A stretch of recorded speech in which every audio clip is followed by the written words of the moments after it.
Alors, monsieur Apollinaire, bonjour. Bonjour. Alors, c'est vous qui étiez en train de conduire la voiture de monsieur Jean-Pierre Fabre. Qu'est-ce qui s'est passé? Vous savez très bien qu'aujourd'hui, la coalition des 14 partis politiques de l'opposition ont repris les manifestations. Donc, c'est aujourd'hui que le premier jour de la manifestation.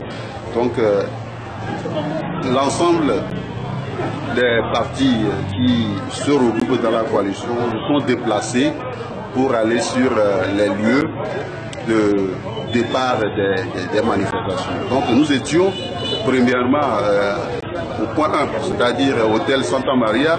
Là-bas, les forces de l'ordre nous ont lapidé de gaz lacrymogène. Et c'est de course-poursuit dans la ville. Donc on a fait tout et tout pour revenir à la maison. Donc les responsables ont fait le point de la situation et ils ont décidé encore d'aller sur le point numéro 2 qui est à Tochi. Donc arrivé là-bas, il y a une disposition militaire qui était là-bas et ils ont commencé par nous lapider de gaz lacrymogène. Ils poursuivaient à toute allure partout et arrivé à un moment donné, ils sont tirés à bout portant sur les véhicules. C'est de gaz lacrymogène. Regardez, ils ont endommagé les vitres, les pare-brises, le coffre arrière, vitres arrière, les portières, ils ont endommagé les vitres. Et puis, à un moment donné, ils sont descendus de la voiture parce que nous sommes coincés à un feu tricolore de Djidolé.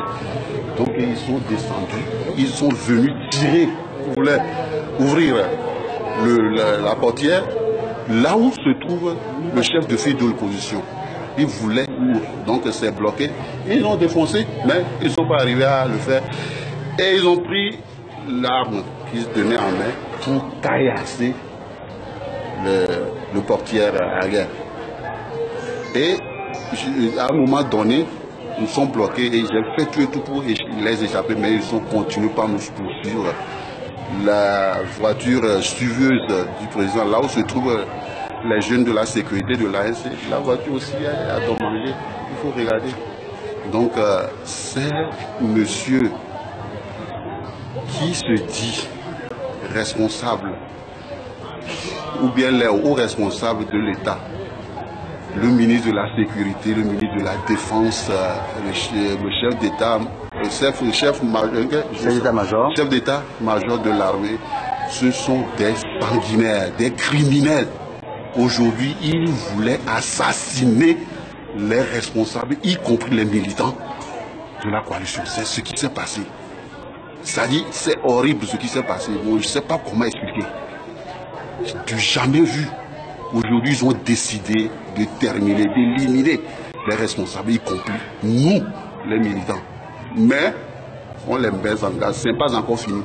Demain, on reprendra encore les manifs. Les 3 jours, on va terminer et on verra la suite. Mais j'aimerais lancer un appel à la jeunesse togolaise de se mobiliser, de se lever une fois pour tout pour terminer avec le régime séquantenaire dictatorial, tueur, voleur, c'est-à-dire pire, les ressources du pays. Et nous qui sommes les jeunes, nous sommes restés appauvris. Donc on ne peut jamais accepter de cela. Donc on demande à M. Faure de quitter le pouvoir, sinon on va le forcer à quitter le pouvoir. Merci.